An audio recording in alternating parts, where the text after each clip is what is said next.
Assalamualaikum warahmatullahi wabarakatuh. Alhamdulillahirabbil alamin. Hamdan yuafi ni'amahu wa yukafi mazidah. Lakal hamdu kama yanbaghi li jalali wa 'azimi sultanik. Asyhadu an la ilaha illallah wahdahu la syarika lah. Wa asyhadu anna Muhammadan abduhu wa rasuluh. Rabbi shrah li sadri wa yassir li amri wa hlul 'uqdatam min lisani yafqahu qawli. Allahumma anfa'ni bima 'allamtani wa 'allimni ma yanfa'uni wa zidni 'ilma. Allahumma innaka 'afuwun tuhibbul 'afwa fa'fu 'anna.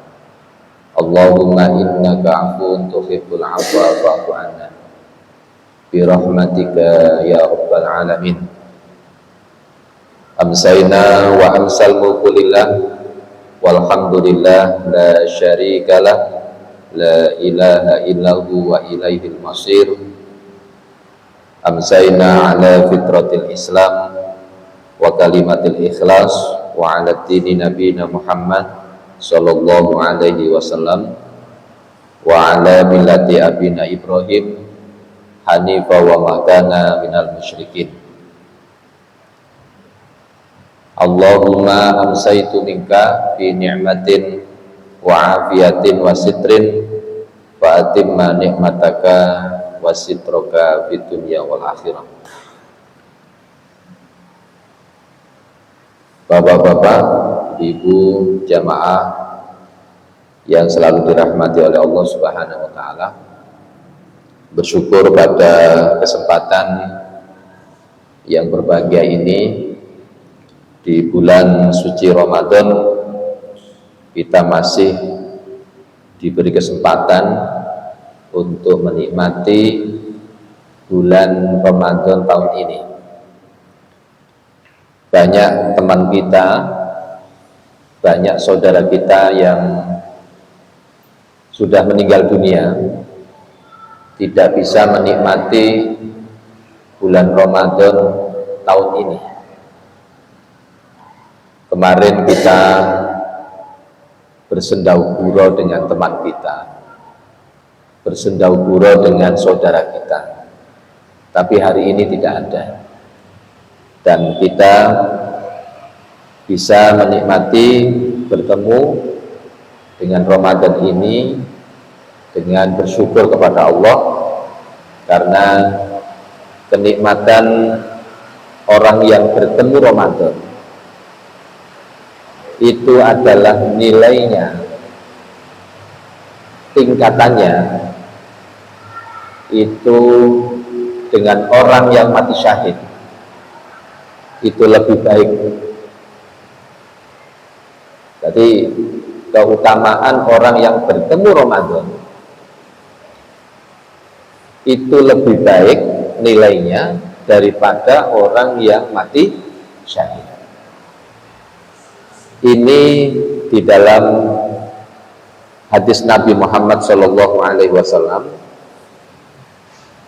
keutamaan orang yang bertemu Ramadan lebih baik daripada orang mati syahid. Ini diceritakan ada dua orang laki-laki yang bertakwa dari suku Qudaah. Dua orang ini ringan tangan membantu dengan harta maupun tenaganya untuk dakwah Islam, hingga suatu saat keduanya ini dengan gembira memenuhi panggilan jihad dan berharap mati syahid. Dua orang ini, dan kepingin dia masuk surga. Nah, dalam perang tersebut ada salah satu itu meninggal syahid di medan perang,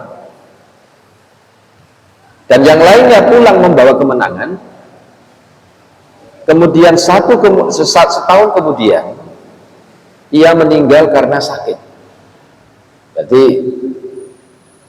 dua orang ini berharap masuk surga, yang satunya berperang mati syahid, dan yang satunya tidak meninggal, dia kembali ke rumah membawa kemenangan perang.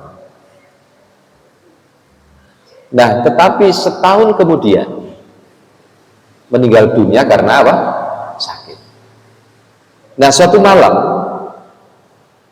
sahabat Thalha itu bermimpi tentang kedua sahabat ini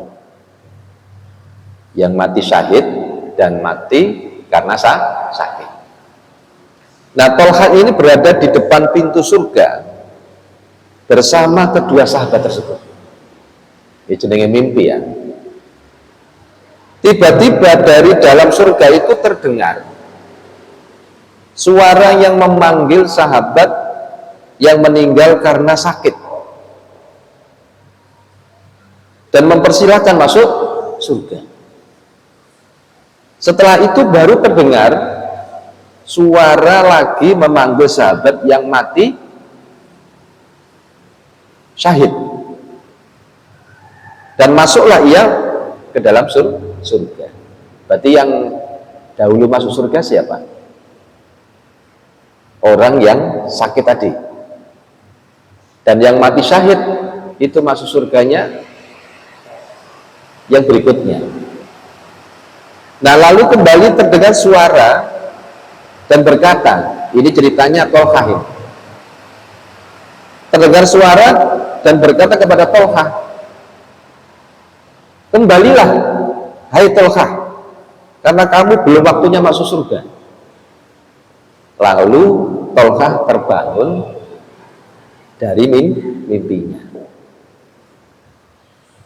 Nah, keesokan hari Thalha ini menceritakan mimpi tersebut kepada sahabat-sahabat yang lain. Namun para sahabat yang lain ini tidak percaya. Bagaimana mungkin sahabat yang meninggal karena sakit dipanggil lebih dahulu masuk surga daripada orang yang mati syahid? Tidak percaya. Nek mimpiku cerita terus diceritakno nang wong liya, apa meneh gak masuk akal, gak percaya. Nah, kisah ini terdengar Rasulullah Shallallahu Alaihi Wasallam, lalu dipanggil Thalha untuk menceritakan. Nah, mendengar cerita mimpi Thalha tersebut, Rasulullah membenarkannya, dan para sahabat itu heran ketika Thalha bercerita tentang mimpi Thalha, dan Rasulullah membenarkan, dan para sahabat yang lain heran. Mengapa temannya yang meninggal terakhir masuk surga lebih dahulu daripada temannya yang meninggal karena mati syahid? Rasulullah SAW bertanya balik, bukankah temannya itu masih hidup setahun setelah kematiannya? Mereka menjawab, betul ya Rasulullah. Kemudian Rasulullah bertanya, dan bukankah ia masih mendapati Ramadan? Lalu ia berpuasa, melakukan sholat itu dan sholat ini selama setahun itu? Mereka menjawab, betul ya Rasulullah. Maka Rasulullah bersabda, maka jarak antara mereka itu lebih jauh daripada jarak antara langit dan bumi. Hadis riwayat Ahmad, Ibnu Majah, dan Ibnu Hibban. Nah, orang yang bertemu Ramadan itu lebih baik, lebih utama. Maka kita bersyukur hari ini, tahun ini kita bertemu Ramadan. Seharusnya kita bangga, kita gembira ketika datangnya Ramadan itu, hati kita rasanya gembira, senang. Maka para sahabat itu 6 bulan sebelum Ramadan itu berdoa supaya dia itu bertemu Ramadan. Apa doanya? Yang sering kita dengar itu, sampai-sampai doanya ini dilantunkan dengan pujian. Iya. Ketika di bulan Sya'ban, bulan Rajab, itu di masjid-masjid itu terdengar dengan pujian Allahumma barik lana fi Rajaba wa Sya'bana wa baligna Ramadan. Ini sebagai tanda harapan orang yang beriman itu bertemu apa? Ramadan. Allahumma ya Allah, barik lana, barik itu berkahilah, lana bagi kami, fi Rajaba wa Sya'bana, di bulan Rajab dan bulan Sya'ban. Harapannya itu apa? Di bulan Rajab sama Sya'ban itu kita ini mau mendekati Ramadan, sehingga orang yang ketika bertemu Ramadan itu persiapan di bulan Rajabnya, di bulan Sya'bannya. Wa balighna Ramadana, dan pertemukanlah kami ya Allah dengan bulan apa? Ramadan. Loh ini loh namanya harapan orang salafus soleh, orang-orang yang mengharap perbuatan amalnya itu diterima nanti setelah Ramadan. Nah, mudah-mudahan keberkahan, karunia dan nikmat yang kita dapatkan hari ini bertemu dengan Ramadan ini kita manfaatkan. Jangan sampai ketika sudah masuk Ramadan kita mengabaikan kemuliaan, mengabaikan keberkahan. Keberkahannya itu kita manfaatkan. Setiap hari kita harus memanfaatkan. Karena apa? Ramadan itu dilipat gandakan pahala kita. Kalau menurut hadis itu amalan wajib itu di bulan Ramadan itu sama seperti orang yang melakukan 70 amalan wajib pahalanya. Satu amalan wajib itu, misalkan kita sholat maghrib, itu sama kita melakukan 70 amalan wajib. Satu amalan saja itu nilainya. Nah itulah dilipat gandakan kalau kita sholat di bulan Ramadan, amalan wajib. Amalan sunnah itu dinilai seperti amalan apa? Wajib. Makanya kalau orang yang bertemu Ramadan ini sangat berbahagia, alhamdulillah, sampai menangis. Ya Allah, mudah-mudahan umur kita ini selalu sehat, umur kita ini diberkahi oleh Allah Subhanahu wa Ta'ala, dan mudah-mudahan semangat itu bukan di awal tetapi di akhir, ya. Nah, sholat tarawih itu biasanya orang semangat di awal tetapi di akhirnya habis. Nah, mudah-mudahan kita tidak. Mudah-mudahan apa yang kita lakukan di bulan Ramadan ini diberi kemudahan oleh Allah Subhanahu wa Ta'ala. Amin ya rabbal alamin. Shalawat beriring salam semoga tetap tercurahkan kepada baginda Nabi Muhammad Shallallahu Alaihi Wasallam. Bapak Ibu yang dirahmati oleh Allah Subhanahu Wa Taala, kita melanjutkan kajian tafsir At-Tanwir jilid 1. Dan biasanya kalau kita kajian tafsir At-Tanwir ini di Masjid Baitul Ghafar ini setiap Rabu, dan tahun kemarin sudah kita awali yaitu Ibnu Katsir, dan hari ini kita melanjutkan tafsir At-Tanwir. Karena kenapa tahun kemarin itu pakai tafsir Ibnu Katsir? Karena saya belum punya tafsirnya At-Tanwir, dan ini masih cetakan yang kedua, jilid 2. Ini jilid pertama yaitu surat Al-Baqarah. Dan kemarin Rabu kemarin itu di luar Ramadan kemarin itu kita lanjutkan, yaitu di bulan Ramadan di menjelang buka. Mudah-mudahan kegiatan kita ini istiqomah. Amin ya rabbal alamin. Nah, kemarin terakhir itu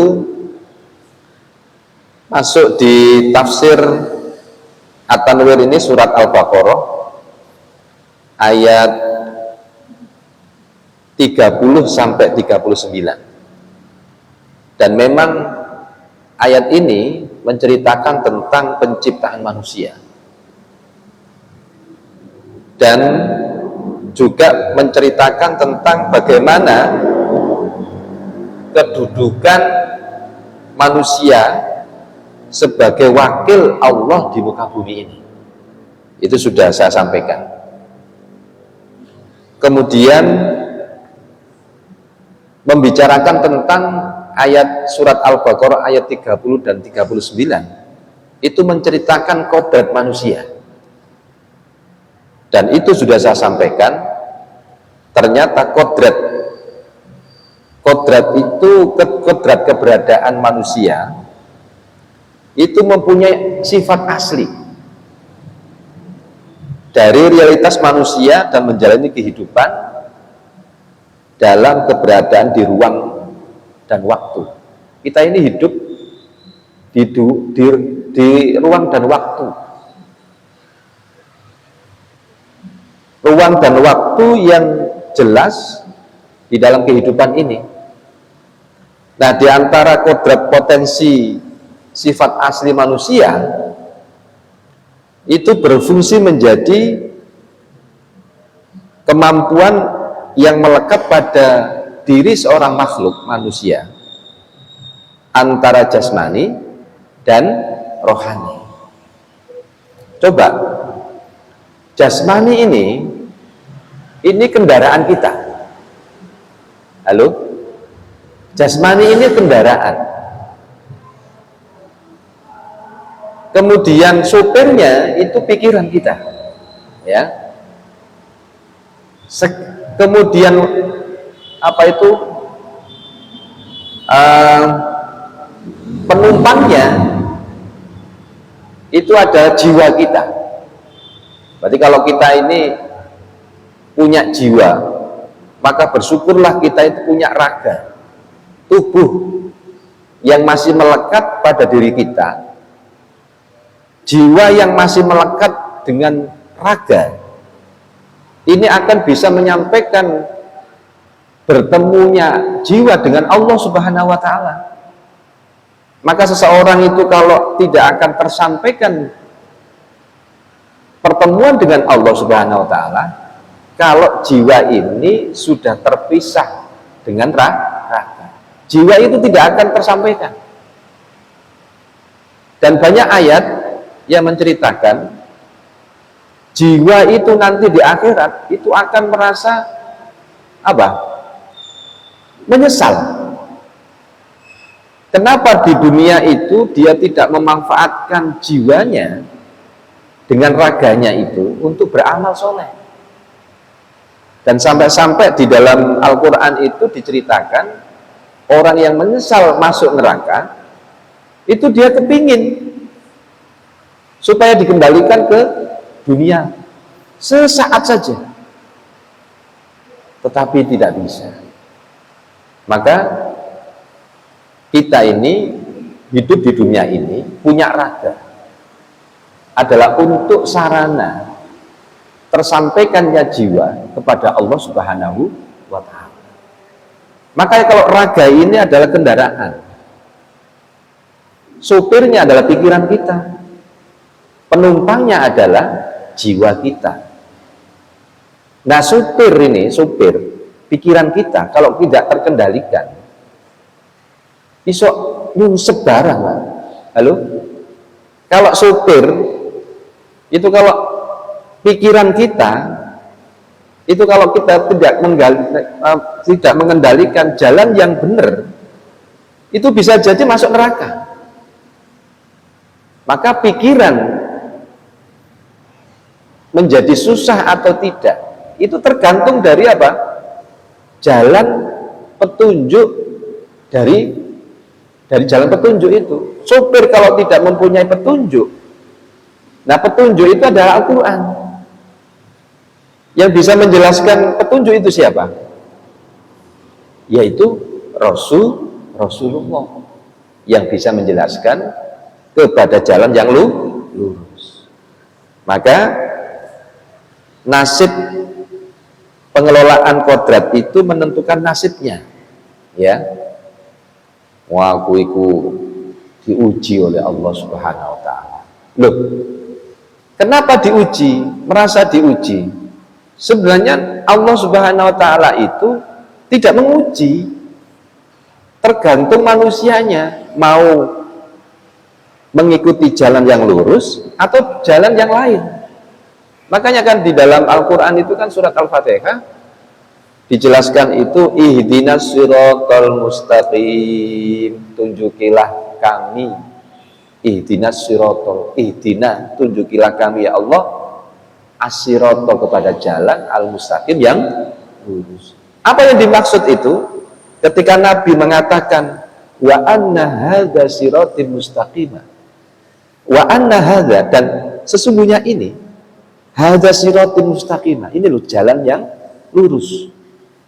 Sambil menggaris, ketika Nabi itu menjelaskan itu bukan sekedar ngomong tok.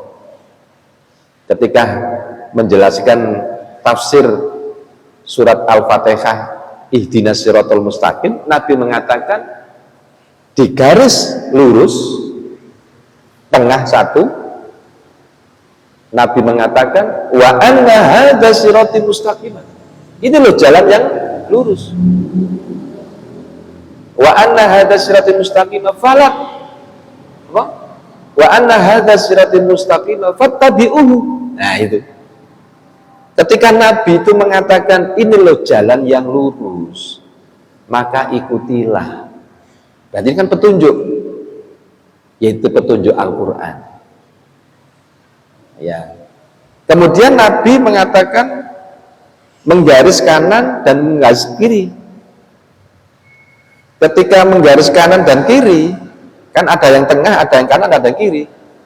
Nabi mengatakan wala tattabi'u, janganlah kamu mengikuti, wala tattabi'u subula. Berarti jalan kanan dan kiri itu namanya subul, bukan siratal mustaqim. Wala tattabi'u subula, karena jalan yang kanan dan yang kiri itu adalah subul, itu bisa memecah belah, yang bisa apa? Fatafarraqu bikum an dini. Coba. Yang bisa memisahkan kita dari agama. Makanya Al-Quran itu petunjuk, apalagi di bulan Ramadan.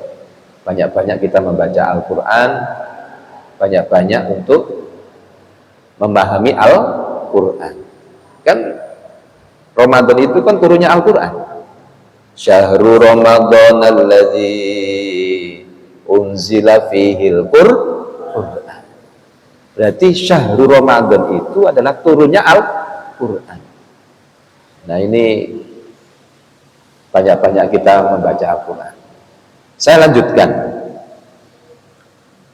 Setidaknya ada 8 kodrat potensi yang diungkapkan di dalam Al-Quran surat Al-Baqarah ayat 39. Ada berapa?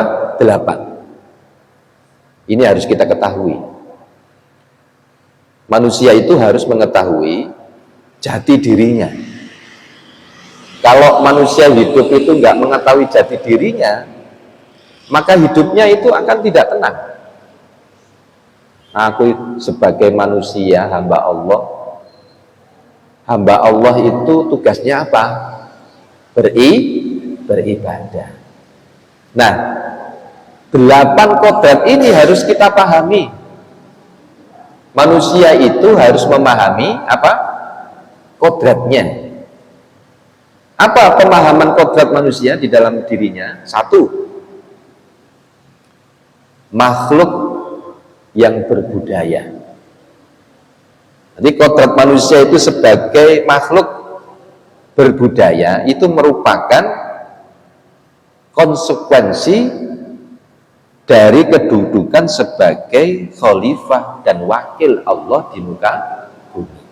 Nah, itu yang pertama. Itu kemarin kita jelaskan, nggak saya jelaskan lagi. Kemudian kodrat manusia yang kedua kita harus memahami adalah sebagai makhluk pengertian. Berarti kalau manusia itu nggak tahu kodratnya, dia itu harus mengetahui. Manusia itu harus ngerti.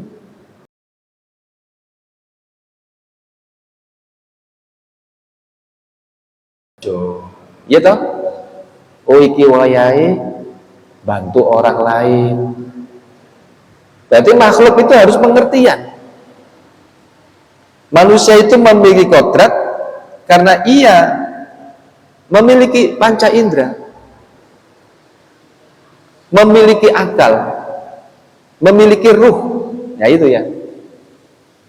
Maka kalau orang yang diciptakan oleh Allah Subhanahu wa taala punya mata, panca indera, mata, telinga, kemudian mendengar, yaitu telinga itu, kemudian mata untuk melihat, hidung untuk mencium, mulut sebagai untuk bicara, kan gitu. Dia harus tahu ngerti. Aku iki ngrungokno sing apik iku iso aja nih. Lho ngono, pendengaran kita gunakan yang baik. Jangan kita mendengarkan sesuatu yang tidak baik. Contoh gampangane menten wae. Ono sing berbicara yang tidak baik, bu itu meso, bu itu kata-kata kotor. Kalau kita mendengar kata-kata kotor, orang beriman itu risih biasanya. Ngerti kita, wah ini konsumsi pendengaran saya dengan seperti ini gak cocok. Kemudian kita melihat, kita ngerti penglihatan yang Allah ciptakan ini tujuannya untuk melihat sesuatu yang baik, jangan untuk melihat yang tidak baik. Untuk mencium banyak arti, secara maknawi, secara zahir. Mencium itu bisa mencium dengan yang baik. Jenengan coba pasti mengerti kalau kamar mandi itu kalau baunya gak enak, itu mesti jenengan gak seneng ya. Nek wong ngerti kamar mandi sing baunya gak enak mesti diresiki ya. Nek makhluk ngerti, oh kamar mandi masjid kok baunya kok ngene ya, wah kan yang resiki dikai napa, dikai apa jenenge obat ya, CRC. Gak ngenteni, mboten ngenteni bagian tukang-tukang resik.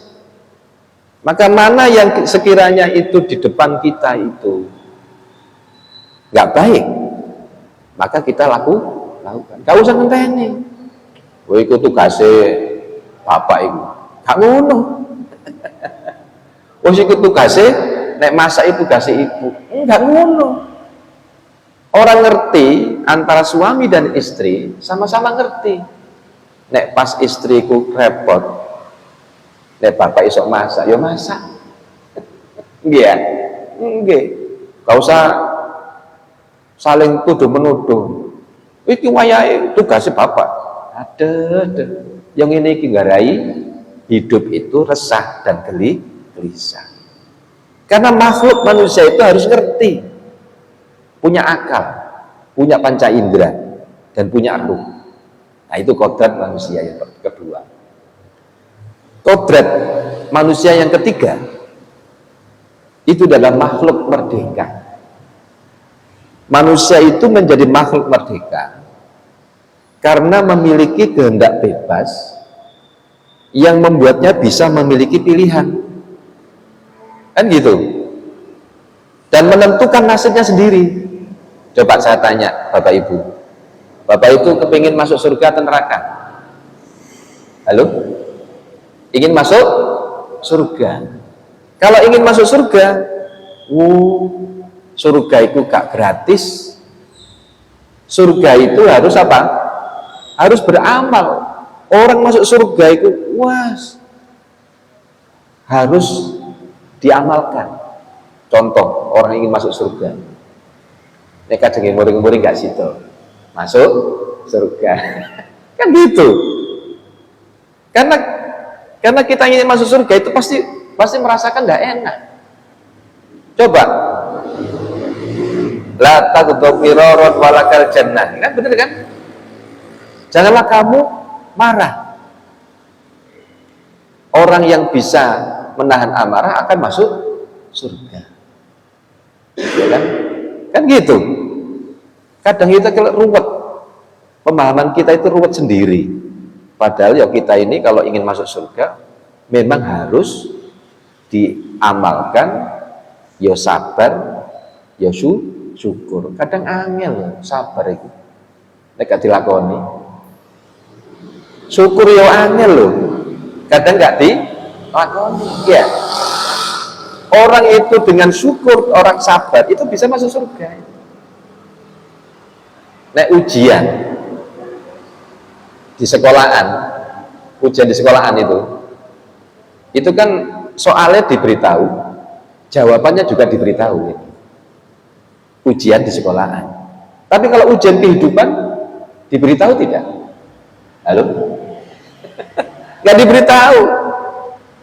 Yo kita harus amalkan, kita penikmati, kemudian kita petunjuknya itu petunjuk dari Al-Quran, dari Rasulullah, ya sudah. Kalau ingin hidup kita tenang, maka salah satunya ada petunjuknya Al-Quran. Salah satunya adalah orang ingin menjadi orang yang bertakwa. Ini berkali-kali saya sampaikan itu. Berinfak dalam keadaan lapang, dalam keadaan sempit. Sempit itu loh, sempat infak loh. Luar biasa.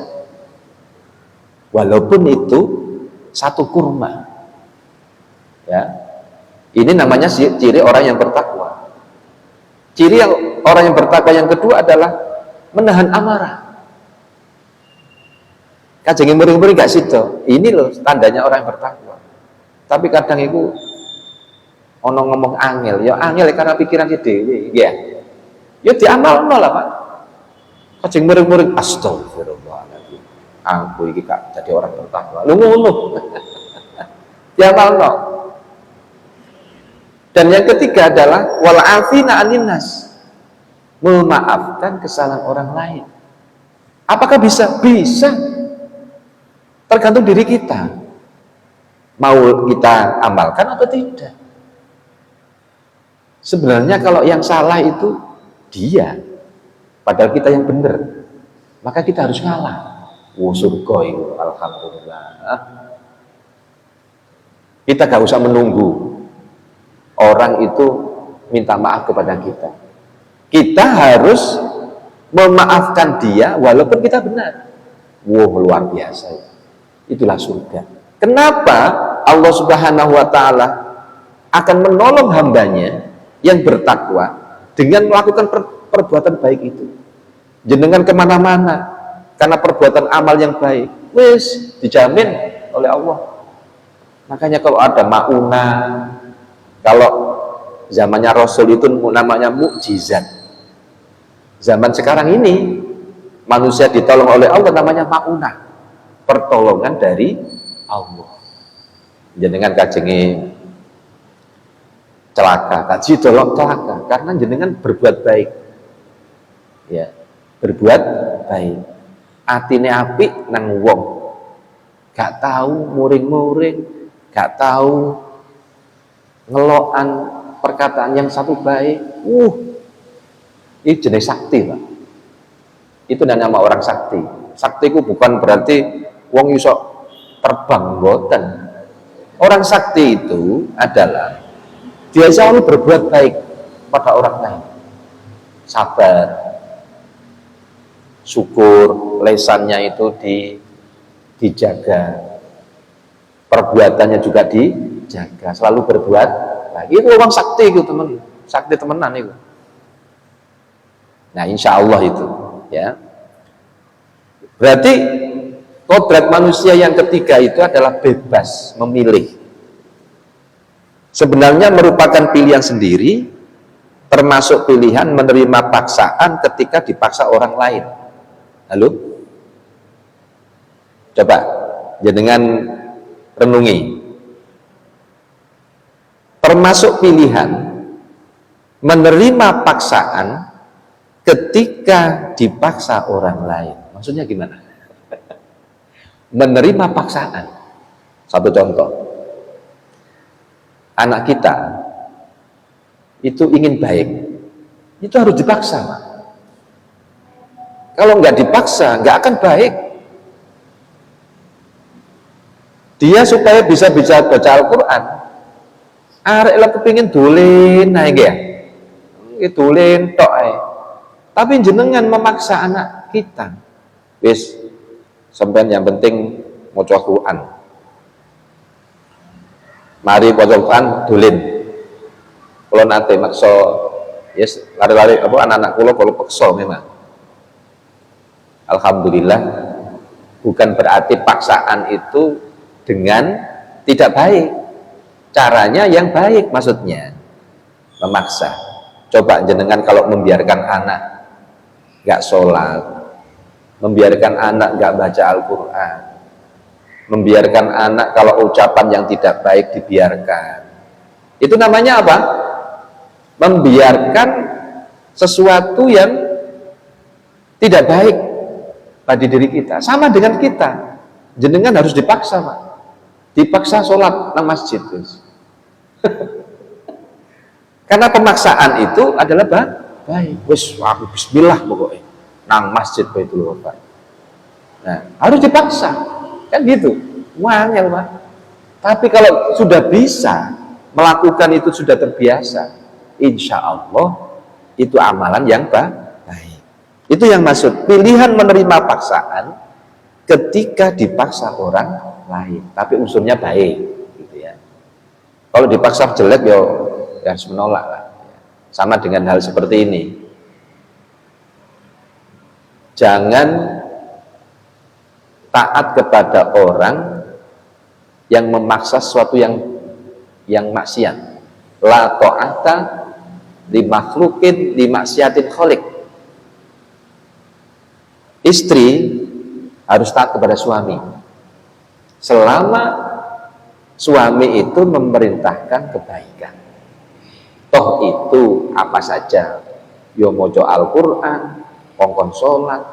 Ketika suami memaksa untuk sholat, ayo budal, ayo tekek anune, jenengan harus taat. Kan gitu. Selama suami itu memerintahkan kebaikan, maka kita sami'na wa ata'na. Tetapi kalau ada la ta'ata, tidak ada ketaatan dimakhlukin kepada makhluk, kalau makhluk itu mengajak kepada kemaksiatan, li maksiatin khaliq. Kalau suami ngajak sing kejelekan, ya mohon maaf, dengan tolak yang baik, gitu ya. Banyak di dalam kehidupan ini Saya diceritain sama jamaah antara suami dan istri. Istrinya ini mu'alaf. Istri ini mu'alaf. Dulunya Kristen, masuk Islam. Harapannya menikah itu adalah supaya ada yang membimbing, kan gitu. Tapi ternyata apa? Ternyata kenyataannya suaminya nggak malah membimbing, malah yang membimbing istrinya gitu. Nah, ketemu sama saya ketika pengajian, apa saya menyampaikan materi itu mungkin tersentuh.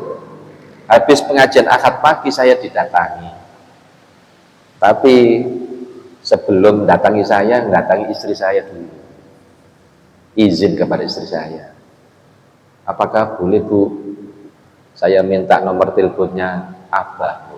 Mau aku Abah, belum ibadah cukup Abah. Akhirnya diizini sama istri, akhirnya konsultasi. Ketika itu, ya itu konsultasi seperti itu, ingin dia bagaimana untuk mensikapi suaminya yang seperti itu. Saya bilang gini, sabar Bu, coba lakukan, doakan suami itu selama kira-kira 6 bulan. Tapi ternyata dengan usaha itu, ikhtiar, ternyata istrinya ini sudah nggak kuat, malah kepingin, gimana Ustadz, aku tak wis balik nang agama yang dulu.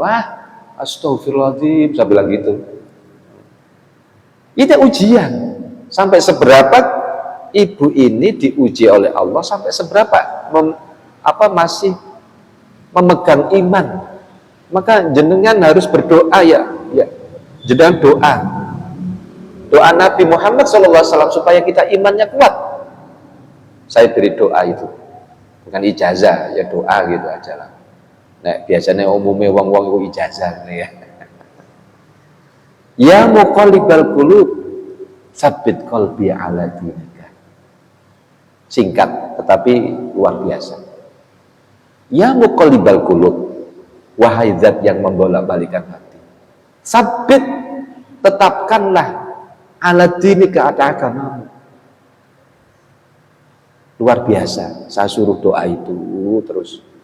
Tapi suatu ketika ada informasi lagi WA saya. Ketika pas WA yo tak anuin nang istri saya, lho Mi, ngomong kok mulai gak enak mbak bojoku ya. Akhirnya apa? Gak kuat, cerai. Demi ketenangan jiwanya, sudah ikhtiar, akhirnya apa? Dia sudah cerai. Dan hari ini insya Allah tidak menikah lagi, masih ngeramut 2 anaknya yang perempuan itu, sudah besar-besar. Wes ngene lebu, hidup kita, ayo wis jangan mencari masalah, kan gitu. Wis gedekno anak mawon, wis golek rezeki sing halal, wis gedekno anak, wis alhamdulillah. Iya, aku trauma Ustaz. Ya itu cerita. Nah, kodrat manusia itu adalah memilih. Maka manusia diminta untuk apa? Mempertanggungjawabkannya, sehingga kehendak bebas itu ibaratnya pisau bermata 2. Nah itu. Jadi memilih itu seperti ibarat apa Pak? Ibarat pisau yang bermata 2 baginya. Sama dengan ini Pak, HP. Ini namanya pisau bermata 2. Ini kalau kita gunakan dengan baik, maka akan menjadi baik. Teknologi. Tapi kalau teknologi ini akan menjadi rusak hati kita dan jauh dari Allah, itu bisa karena ini. Jangan harus bisa mengendalikan apa saja. Nah, itu namanya pisau bermata 2. Bisa apa Pak? bisa dosa dan bisa manfaat dan berpahala. Kula niku maksa lari-lari. Wis HP ini ono program Al-Qur'an itu enggak. Nek ono ayo tak buake HP ini. Kan gitu. Harus ono program Al-Qur'an. Bu itu audio, bu apa gitu. Harus ono. Karena itu adalah untuk memotivasi diri kita supaya ingat HP ini adalah untuk informasi, bukan untuk yang lain. Nah, Bapak Ibu yang dirahmati oleh Allah Subhanahu wa taala, kodrat yang keempat, manusia itu pasti mempunyai menjadi makhluk sosial. Ya. Manusia menurut kodratnya adalah makhluk sosial yang tidak dapat hidup sendirian. Gak mungkin, Pak. Orang manusia hidup sekarang ini di dunia ini gak iso urip dhewe. Itu kodrat itu sudah. Dia hanya bisa hidup bersama dengan manusia yang lain dalam kelompok keluarga atau masyarakat. Ayo coba jenengan nek urip dhewe. Kadang urip dhewe pelit, wadang iku wis pokoke urip dhewe lah. Sepatang kara sakno, Pak. Jenengan coba lihat duwe omah gede urip dhewe. Ono sing tersinggung ta?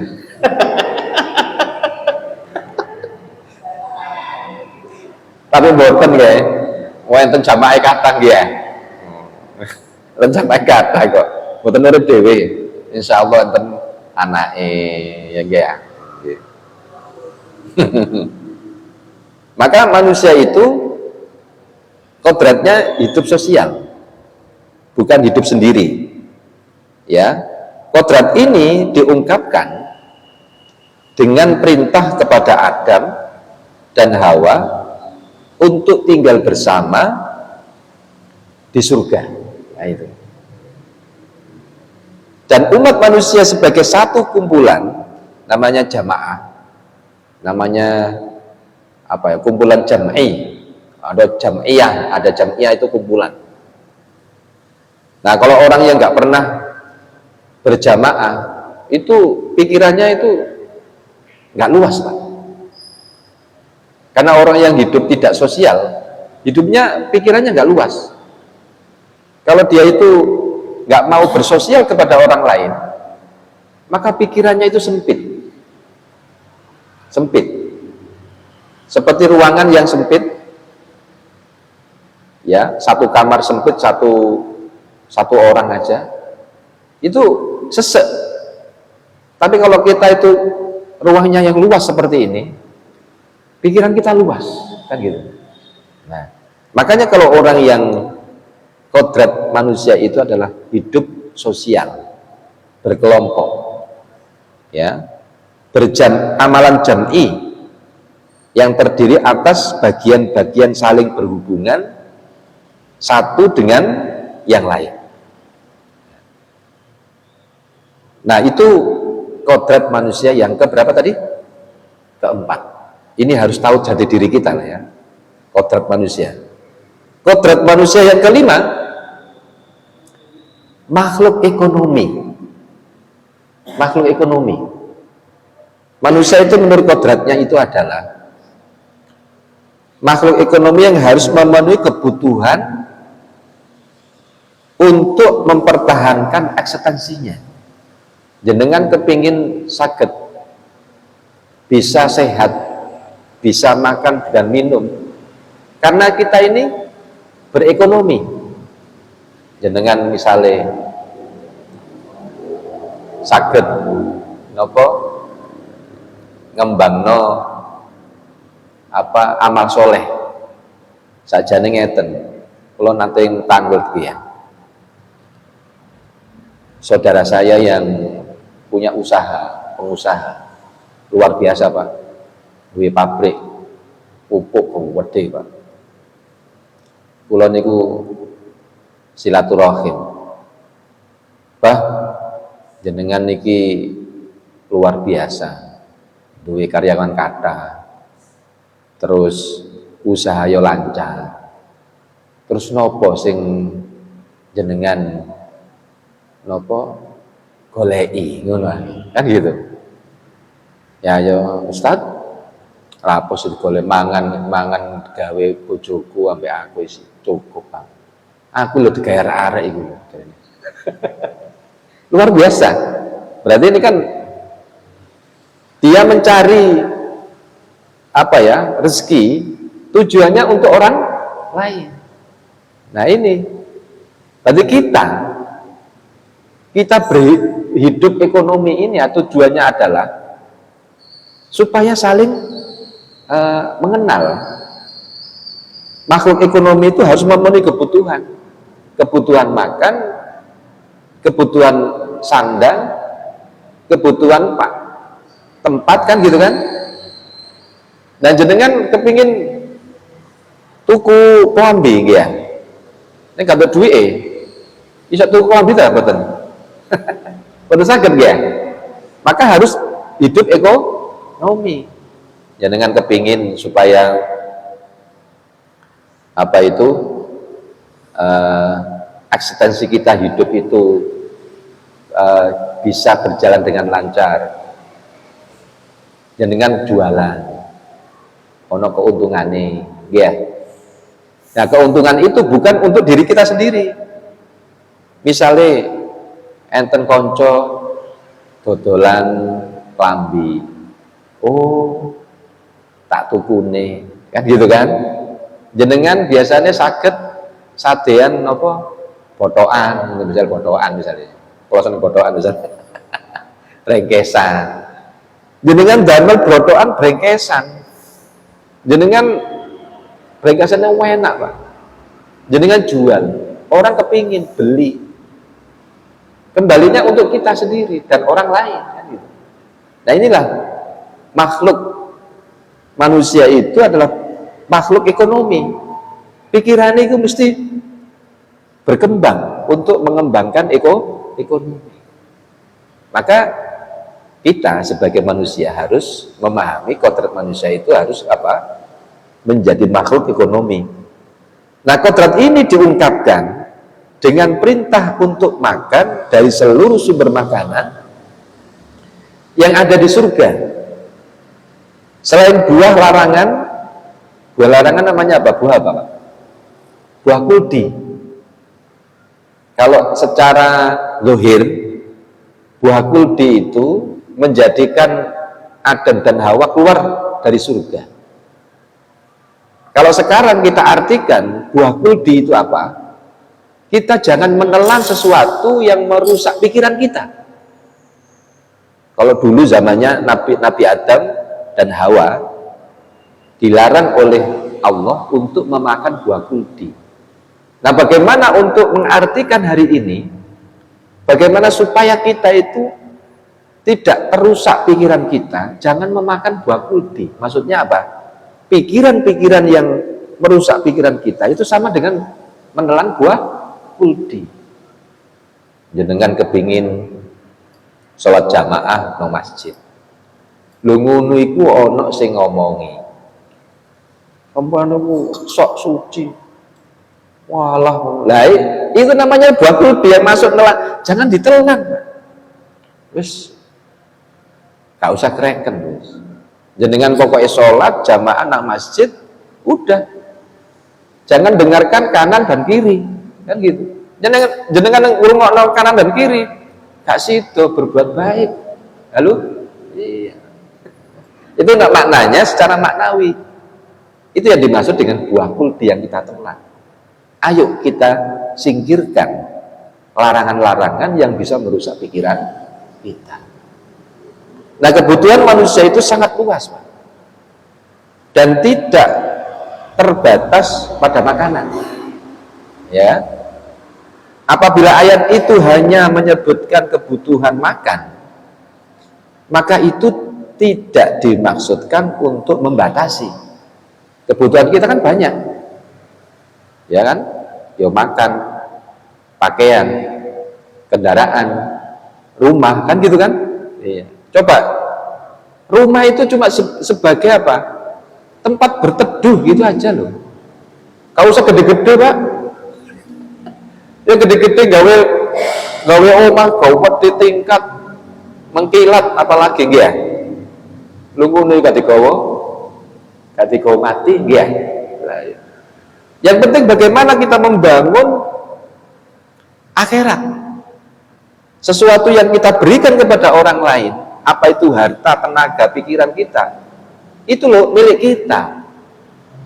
Ada orang yang minta pendapat kita, ya kita sampaikan pikiran yang sesuai, yang bisa menenangkan pikiran orang lain. Itulah kan namanya akhirat itu. Ya pikiran kita, tenaga kita, harta kita itu adalah jaminan nanti di akhirat kelak. Nah, Bapak Ibu yang dirahmati oleh Allah Subhanahu wa taala. Itu kodrat yang ke berapa tadi? Yang ke lali. Yang kelima. Jadi kodrat manusia itu harus dipahami, jati dirinya itu. Bahwa manusia itu adalah makhluk ekonomi. Yang keenam, wolu jam pinten iki. Kurang titik ya. Yang keenam adalah makhluk tata aturan. Berarti manusia itu harus memahami kodratnya, dia itu harus diatur. Nah karena waktunya ini 4 berapa? 45 lah? 46 17 48 ya kurang sedikit. Makhluk itu makhluk tata aturan. Manusia itu menurut kodratnya itu merupakan makhluk yang membutuhkan tata aturan dalam hidupnya. Kalau nggak diatur, rusak. Satu contoh saja. Kenapa kok ada di lalu lintas itu ada berhenti, ada lampu merah? Itu aturan supaya tertib. Nah gitu. Nah kodrat manusia itu adalah ingin kalau diatur itu akan tertib. Coba kalau di Jepang ya, di Jepang itu aturan hubungan dengan manusia itu diatur luar biasa. Di Jepang itu ada jalan khusus pengguna jalan, ada yang untuk itu diatur. Siapa yang melanggar aturan akan disanksi. Oh, luar biasa. Hubungan dengan manusia. Dan itu yang keenam. Makhluk itu, manusia itu kodratnya adalah harus diatur supaya tertib. Yang ketujuh, makhluk spiritual. Manusia itu menurut kodratnya itu merupakan makhluk spiritual yang mampu menangkap adanya wujud kodrat Allah, ya. Kemudian memberi respon terhadap keberadaan Allah sesuai dengan kekaguman, ketakutan yang dirasakannya. Makanya makhluk manusia itu kodratnya itu harus makhluk spiritual. Nah ini nanti insya Allah nanti akan saya sampaikan di hari Rabu akan datang, yaitu yang ketujuh makhluk spiritual dan yang kedelapan makhluk konflik. Nah mudah-mudahan nanti insya Allah kita sampaikan, mudah-mudahan bermanfaat. Mari kita tutup pertemuan kajian menjelang buka ini dengan doa. Mudah-mudahan Allah Subhanahu wa taala memberikan karunia kepada kita kesehatan, kemudian kemudahan untuk melakukan ibadah di bulan Ramadan. Bismillahirrahmanirrahim. Allahumma sholli ala Muhammad wa ala ali Muhammad kama shallaita ala Ibrahim wa ala ali Ibrahim fil alamin innaka Hamidum Majid. Allahumma innaka afuwun tuhibbul afwa fa'fu anni. Allahumma innaka afuwun tuhibbul afwa fa'fu anni. Rabbana atina fid dunya hasanah wa fil akhirati hasanah wa qina adzabannar. Subhana rabbika rabbil izzati amma yasifun wa salamun alal mursalin walhamdulillahi rabbil alamin. Wassalamualaikum warahmatullahi wabarakatuh.